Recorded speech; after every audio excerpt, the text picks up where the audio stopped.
Bueno, ya lo comentábamos el otro día, que se iba a acabar ese tratado que limitaba el incremento del arsenal nuclear entre Estados Unidos y Rusia. Aquí seguramente haya haya diversidad de opiniones en cuanto a lo que a armas nucleares se refiere.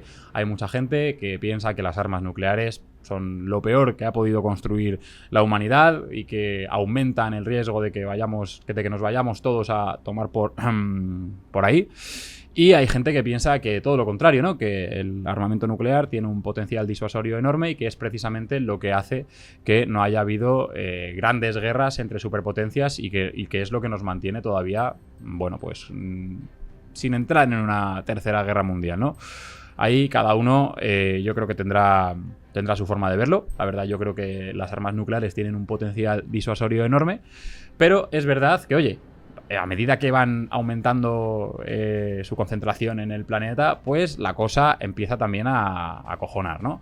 Entonces hoy vamos a hablar precisamente de eso, de armas nucleares. Y es que en la Navidad de 1991, cuando la Guerra Fría se apagaba entre llamadas cordiales y apretones de manos, Mikhail Gorbachev, avisó al papá de George Bush de que dejaba el poder, convencido de que el camino iniciado hacia la reducción nuclear pues ya no tenía marcha atrás. 3 décadas después, ese espíritu ya no existe.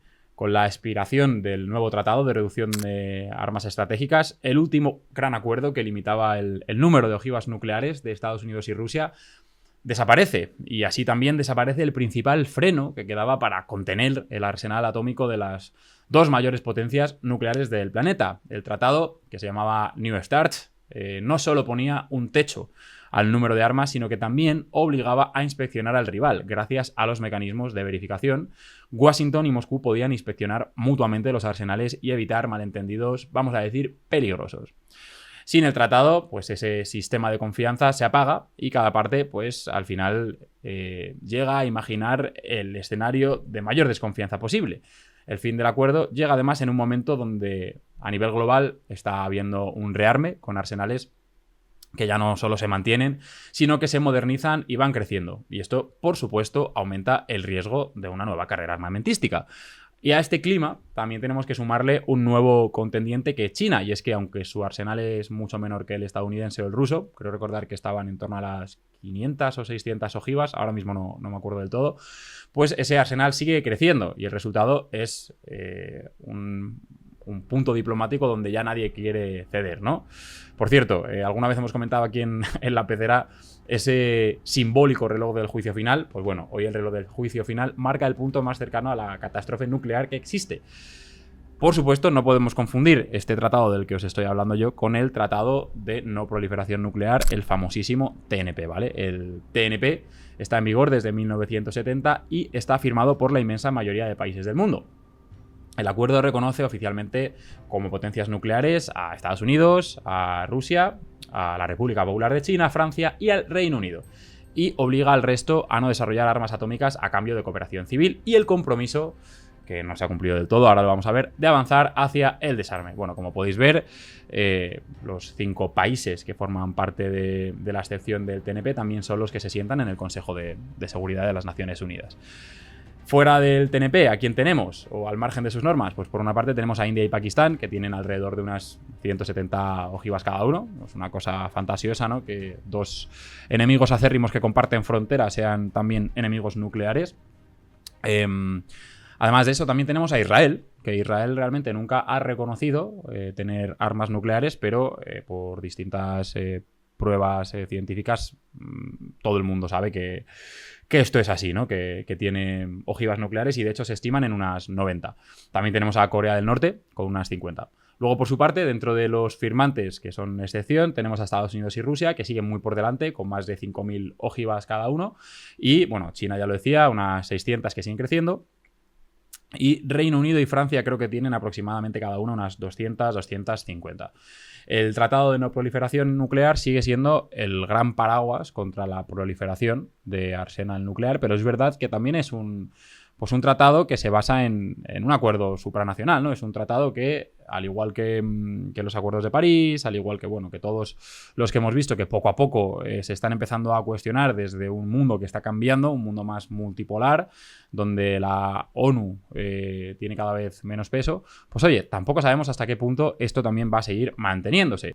Con esto quiero decir que en este mundo actual que conocemos, el dibujo de las potencias nucleares, quién sabe si en algún momento puede cambiar. Y esto que se lo digan a Ucrania, un país que en su momento tuvo armas nucleares heredadas de la antigua Unión Soviética y que las tuvo que devolver a cambio de una protección que la verdad es que le salió bastante rana. Y precisamente de esto es de lo que vamos a hablar ahora mismo, de las conversaciones de paz sobre el conflicto ruso-ucraniano que se están teniendo en Abu Dhabi y donde por supuesto está metido Estados Unidos. Rusia ha elevado el listón de sus exigencias en las negociaciones que se han celebrado hoy, que se siguen celebrando hoy, al plantear una condición nueva y más dura para cualquier acuerdo de paz con Ucrania. Y es que, según fuentes conocedoras de las conversaciones, Moscú ya no se limita a exigir la cesión del Donbass, sino que además reclama que ese territorio sea reconocido formalmente como parte de Rusia por todos los países que participen en el proceso de negociación. Esto supone convertir el reconocimiento internacional en un elemento central del acuerdo, no como una consecuencia futura, sino como una condición directamente necesaria para poder poner fin a la guerra. La propuesta se ha presentado en el marco de estas reuniones allí en Abu Dhabi, donde representantes tanto de Ucrania como de Rusia mantienen contactos destinados también con Estados Unidos a explorar una posible salida negociada, pero para este reconocimiento, para Moscú, sería necesario al final esto que estoy comentando, y es la única vía de cerrar definitivamente cualquier reclamación futura sobre el Donbass y brindar jurídicamente los territorios ocupados desde 2022. Es decir, que el Kremlin, si ya no tenía suficientes líneas rojas, ha alejado un poco más para Ucrania una de sus líneas rojas. Desde el punto de vista ruso, un alto el fuego sin ese aval internacional dicen que dejaría el conflicto congelado y abierto a una reanudación más adelante. Por supuesto, esta posición pues choca de lleno, ¿no?, con la posición de Kiev, que además es la posición de la Unión Europea, que rechaza ceder territorio y considera inaceptable legitimar por vía diplomática lo que define como lo que es definido como una anexión obtenida por la fuerza. Estados Unidos, por ahora, la verdad es que no se ha mojado mucho. Ya sabéis que Trump se sigue moviendo entre esa fina línea, ¿no?, entre entender que Rusia es un rival sistémico, es un rival absoluto y por lo tanto tampoco se le pueden conceder garantías absolutas en los acuerdos, y también por otro lado esa idea de que Europa cada vez importa menos y la alianza transatlántica cada vez está más tocada que, por supuesto, no hundida. A mí todo esto la verdad es que me parece otro nuevo toreo de Putin. Ya dijimos esta semana, ¿no?, cómo esa tregua energética que Rusia había aceptado se rompió, si mal no recuerdo, ayer o antes de ayer. Entonces, yo creo que estamos ante otra nueva patada para adelante, otro nuevo pelotazo, teniendo además en cuenta que Rusia cada vez está más tocada a nivel económico. Luego lo vamos a comentar un poquito en el rincón del tiburón, pero yo creo que se trata un poco de esto. Ya hemos hablado de Ucrania, ya hemos hablado de Rusia y hoy no hemos hablado de Irán, porque seguramente la semana que viene o incluso este fin de semana tengamos muchísimo que hacer respecto a este tema, pero nos vamos a ir a un sitio sobre el que la verdad aquí en la pecera todavía no hemos hablado lo que se merece, que es Myanmar. Dijimos hace poco, Borja y yo, que si había había un conflicto que necesitaba ser mucho más cubierto y que nosotros tampoco hemos podido dedicarle toda la atención que se merece, es precisamente este. Allí en Myanmar, en la localidad de Zayatiki, perdón si no lo pronuncio bien, es un poco complicado. Esta localidad se encuentra en la región de Bago y es una zona muy rural, una zona atravesada por carreteras estratégicas y que tradicionalmente ha estado bajo el control del ejército. La mañana allí ha empezado con disparos y con explosiones, pero antes de nada os voy a poner un poco en contexto sobre todo este conflicto. En febrero de 2021, el ejército dio un golpe de estado y derrocó al gobierno elegido en las urnas, provocando unas manifestaciones masivas en todo el país. La respuesta fue una represión brutal y a partir de ella, pues miles de detenciones y muertes. Y ante la imposibilidad de protestar de forma pacífica, pues muchos civiles, en su mayoría jóvenes, estudiantes, optaron por organizarse y armarse. Y de ahí surgió la People's Defense Force, que es una red de milicias populares que está creada para enfrentarse a la junta militar y está vinculada políticamente al gobierno de unidad nacional, ¿vale? Este es el gobierno que está formado en la sombra por políticos derrocados y activistas pro democracia. A esta resistencia se suman además antiguos grupos armados étnicos, esto lo complica todo un montón, que ya llevaban décadas enfrentados al poder central. Bueno, el resultado es una guerra civil profunda, complejísima y que se está prolongando ya mucho, en la que el Estado se ha fragmentado y Myanmar se ha convertido en uno de los, como decía, conflictos más graves, pero menos visibles realmente en todo el planeta. Ahora bien, ¿qué es lo que ha sucedido en esta región de Bago? ¿Qué es lo que está sucediendo en los últimos días? Pues siguen ocurriendo combates. Hay efectivos de la People's Defense Force, ¿vale? Esto ha ocurrido esta semana, que han lanzado un asalto coordinado contra la base del Batallón 73. Esta unidad forma parte del ejército de Myanmar, forma parte de las Fuerzas Armadas conocidas como el Tatmadaw, que es el mismo ejército que da el golpe de estado en el 2021, ¿vale? Recordarlo, el Tatmadaw, porque es bastante importante. De todas formas, por si alguno se está perdiendo, tenemos un vídeo en Memorias de Pez que habla precisamente sobre este conflicto y lo explica bastante bien, ¿vale? Pues las fuerzas de defensa populares han logrado penetrar en el recinto y tomar varias posiciones militares durante un tiempo limitado antes de retirarse. ¿Por qué cuento esto? Porque este ataque es un reflejo de algo que está ocurriendo hoy en gran parte de Myanmar. Como digo, el país vive en una guerra de desgaste en la que al final la resistencia va atacando cuarteles, convoyes y puestos del ejército y bueno, pues muchas veces hay este tipo de dinámicas de hit and run donde se retiran y vuelven a aparecer en otros puntos, ¿no?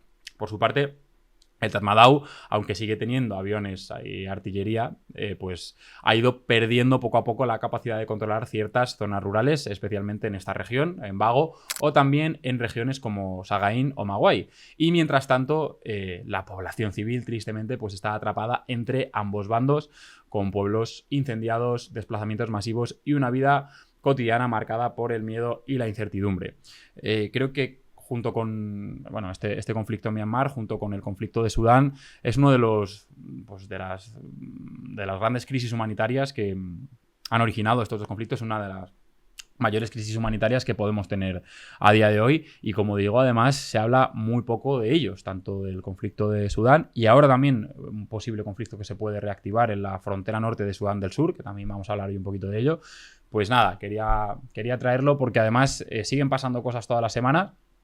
Así que bueno, para nosotros también es importante no únicamente hablar sobre la represión en Irán, que por supuesto que lo vamos a hacer y aquí vamos a estar para contarlo todo, pero creo que también pues era necesario. Como decía, vamos a pasar de hablar de Myanmar a hablar de los avances del ejército sudanés, ¿vale? El ejército sudanés sigue avanzando. Ya sabéis que Sudán tiene una guerra civil, ¿no? Donde hay una parte de toda la geografía del país que está controlada por las fuerzas de apoyo rápido, estas fuerzas apoyadas por Emiratos Árabes, sobre todo estamos hablando de la zona de Darfur, en la región más occidental. Pues el ejército sudanés está avanzando, ahora mismo estamos hablando de un avance hacia el sur, ¿vale? Ha logrado romper el asedio de la región de Kordofán. Y es un avance relevante en el conflicto interno porque marca un cambio en la dinámica militar. Según la información disponible, pues esta operación ha sido posible gracias al respaldo de Turquía, Egipto y Arabia Saudí, que son los países que apoyan al gobierno sudanés. Y es un apoyo que habría permitido a las fuerzas gubernamentales reabrir nuevas rutas de suministro y aliviar la presión sobre una zona estratégica que llevaba meses aislada, ¿vale? Esta zona, esta zona recuperada que es Kordofán, no solo tiene valor militar, sino también un valor logístico, porque como digo, mejora la capacidad del ejército para sostener operaciones en el centro del país. Que conste que estamos hablando de un lugar, de una región que realmente estaba operada no por las RSF, aunque también tienen presencia, sino por las SPLM del norte de Sudán, ¿vale? Hablábamos el otro día de ellas. Y estas fuerzas pues operan en la región norte de Sudán del Sur, o en la frontera sur también, de la República de Sudán. Sé que es un poco lioso, pero bueno, yo creo que Paula puede poner un mapa. No confundir a las SPLM-N, ¿vale? Con las SPLM, la oposición, que estas operan únicamente en Sudán del Sur. Bueno, más allá de lo que estaba comentando de Kordofán, también tenemos avances del ejército sudanés, pero en este caso en una zona más al este, en la región del Nilo Azul, ¿vale? Esta zona también está controlada por el SPLMN y es una doble maniobra que sugiere un intento del mando militar para aprovechar el impulso y golpear a los adversarios en varios frentes para consolidar también esas posiciones clave que le queda al ejército sudanés en la región del sur antes de marchar ya definitivamente hacia el occidente, hacia el oeste, para poder enfrentarse a las fuerzas de apoyo rápido, como digo, ya sabéis, financiadas por Emiratos Árabes Unidos, aunque es verdad que se nota que Emiratos Árabes no está pasando su mejor momento respecto a sus alianzas, no quiero decir proxy, porque no son realmente proxy, pero estas alianzas que tiene con este tipo de fuerzas o que también tenía con sus aliados en Yemen, ¿no?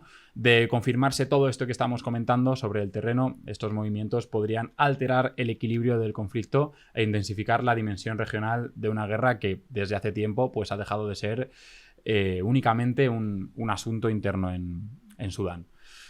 Y ahora vamos a comentar dos pequeñas pildoritas. La primera de ellas es una celebración, siempre está bien comentar los conflictos y las partes más complicadas de la historia y de la geopolítica, pero oye, de vez en cuando también hay que celebrar, aunque hay gente que creo que no está celebrando tan alto y de forma tan efusiva el acuerdo entre las SDF y entre el gobierno sirio, pero tenemos celebración kurda en la ciudad de Hasaka, donde se han vivido escenas, bueno, pues de gente saliendo a las calles, con banderas, gente bailando, tras la aceptación oficial del primer gobernador kurdo reconocido por el Estado sirio. Esto es un nombramiento que ha sido avalado por el gobierno transitorio con sede en Damasco, y este gesto pues tiene un valor simbólico gigantesco. Ya sabéis que estamos hablando de una región que ha estado marcada durante muchísimos años por la guerra y por el intento de la autonomía kurda, ¿no? Esto se interpreta pues como un intento de integración política en la nueva etapa siria, aunque como digo, pues habrá gente que no lo esté celebrando tanto porque el alcance real del poder del gobernador, en este caso kurdo, pues está todavía por definirse. Para muchos habitantes supone un paso histórico hacia el reconocimiento institucional de la identidad kurda dentro, eso sí, del Estado sirio. Primera pildorita de hoy y segunda pildorita de hoy, otra cosa que creo que también se puede celebrar, y es que parece ser que Estados Unidos, Donald Trump más en concreto, ha decidido levantar un poco el pie en Minneapolis y bueno, retirar al ICE de Minneapolis. Tom Homan, que es el llamado por Trump, ¿no?, como su zar de la frontera, ha anunciado este miércoles que el gobierno va a retirar unos 700 agentes migratorios del ICE en Minnesota y en especial en la ciudad de Minneapolis, alegando que ahora cuentan con más cooperación, una cooperación sin precedentes por parte de las autoridades locales que gestionan las cárceles del condado. El anuncio llega, ya sabéis, tras semanas de protestas ciudadanas contra la presencia policial y después de varios episodios que han generado pues una polémica terrible, como es el asesinato de Irene Good y de Alex Pretty durante los operativos migratorios, o también de la detención de ese niño de 5 años junto a su padre, ¿no? Bueno, decir que ha sido Trump el que ha tomado la decisión es darle mucho mérito a Trump, porque yo creo que todas estas protestas ciudadanas, después de semanas de represión, pues al final han podido hacer algo, así que nada, es algo que también es digno de celebrar. Esperemos que las protestas hayan servido para que el gobierno tome nota y, por mucho que ese cariz cada vez más autoritario de la administración Trump parezca imparable, pues no sigan ocurriendo este tipo de cosas. Tenemos desde ayer un vídeo, por cierto, que analiza un poco lo ocurrido en Minneapolis desde una perspectiva más política, ¿no? Y dicho esto, nos vamos a ir con el Rincón del Tiburón, que se me está haciendo tarde.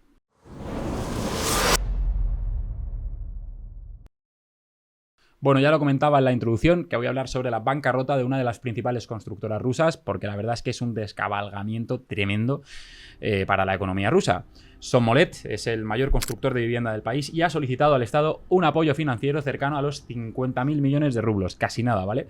No se trata de una tontería esto, y ya os digo que es una empresa bastante importante. Es pues uno de los pilares del modelo de vivienda ruso de los últimos años, que además está basado en grandes promociones e hipotecas subvencionadas por el gobierno. La petición de toda esta millonada no significa automáticamente que la compañía esté en quiebra, pero es verdad que no augura nada bueno. Parece que el sistema empieza a crujir.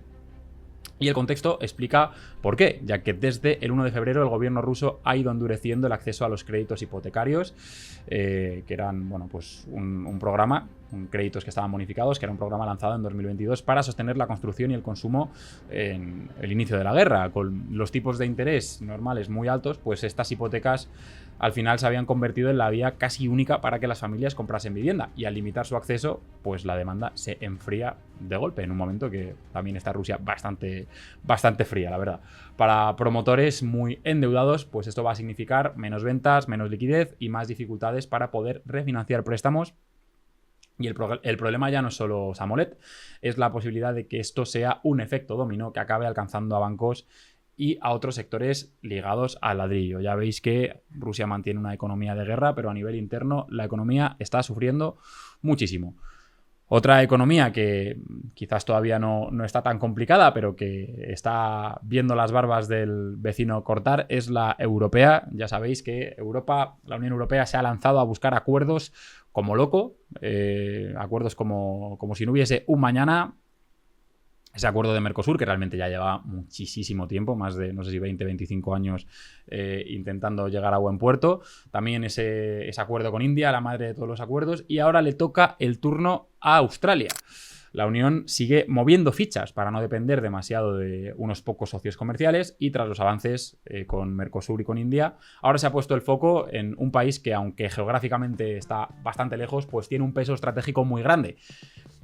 Por supuesto, Europa quiere repartir riesgos y abrir nuevos mercados, pero también quiere asegurarse una cosita muy importante, que es suministros clave en un mundo donde el comercio se complica. ¿Y por qué digo esto? Pues porque Australia resulta especialmente atractiva por su papel en las tierras raras, unos materiales que ya sabéis que, cada vez son más conocidos fuera de los círculos industriales y son fundamentales para la vida cotidiana moderna.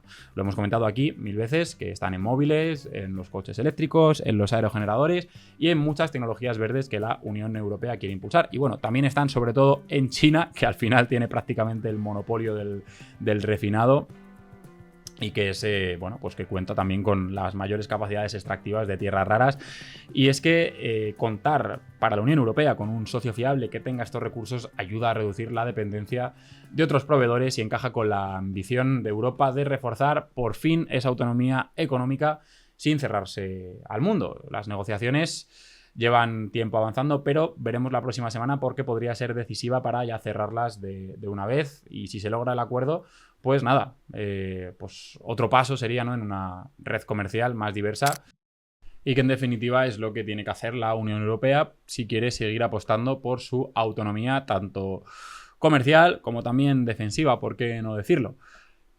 Y voy a comentar una última noticia económica, una última noticia que tiene que ver con Alphabet, la matriz de Google, porque esto es algo que a mí me ha puesto los pelos de punta. Qué pena que esto no me pilló cuando yo estaba haciendo mi tesis doctoral, porque me habría cambiado la vida. Menuda cantidad de trabajo que he hecho yo en balde. Vamos a hablar de el nuevo pelotazo que ha pegado Google con Paper Banana, ¿vale? Es una herramienta experimental que está pensada para resolver uno de los dolores de cabeza más comunes que tenemos en el mundo académico, que es las ilustraciones. Yo he tenido que aprender a utilizar Adobe Photoshop, Adobe Illustrator para poder hacer un trabajo como científico. No había nadie que nos ilustrase y lo teníamos que hacer nosotros. Seguro que muchos de vosotros, si sois científicos, sabéis de lo que estoy hablando. Pues nada, la idea de Paper Banana es la leche, y es que a partir de un texto de metodología, la herramienta puede generar automáticamente figuritas listas para ser publicadas en un artículo científico sin necesidad de saber diseñar y sin necesidad, como digo, de usar Illustrator ni perder horas ajustando flechitas y cajas. Detrás de todo esto pues hay varios sistemas de IA trabajando en cadena. Unos buscan ejemplos de buenos diagramas, otros planifican la estructura y otros revisan el resultado para mejorarlo. Lo más sorprendente de todo es que tampoco hace falta darle ejemplos muy específicos del tema que se está tratando, porque parece que según las pruebas internas funciona casi igual de bien el uso de referencias aleatorias que ejemplos muy ajustados.